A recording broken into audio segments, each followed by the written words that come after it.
Well, this is a Tory crisis created in Downing Street but being paid for by ordinary working people.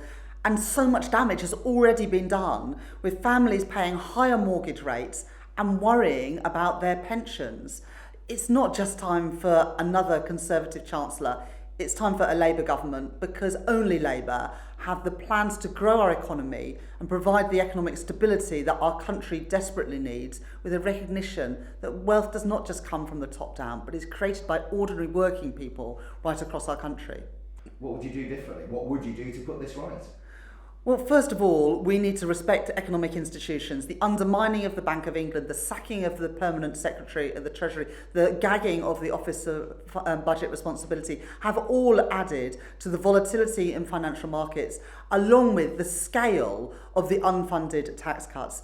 Labour would always put fiscal responsibility and economic credibility first, because we know that is so important for family finances. And Labour's plans for growth, investing in the industries of the future with our Green Prosperity Plan, reform of business rates to help our high streets and small businesses, making Britain the best place to start and grow a business. That's at the heart of Labour's plans for economic growth and stability, a world apart from the trickle-down economics that we see from Liz Truss and her Conservative government. Liz Truss and Kwarteng. The truth is that the UK is the only country in the world where our central bank has had to intervene 3 times in less than 3 weeks to protect UK financial stability. A change of government and a Labour government is exactly what is needed to provide the economic stability that investors and families need, and we're ready to provide that leadership.